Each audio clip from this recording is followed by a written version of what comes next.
এই সেই ঐতিহ্যবাহী ঘাস যা আগের মানুষ খেয়ে জীবিকা নির্বাহ করত। তো আমরা এটা টেস্ট করে দেখি কেমন লাগে।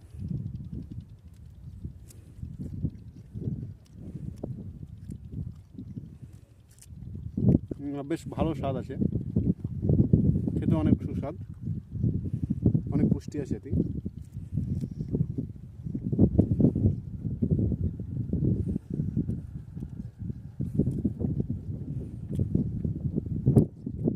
ভালো।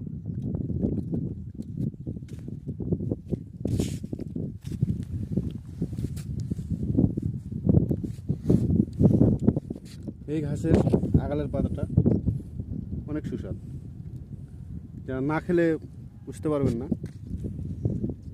ঠিক কতটা স্বাদ।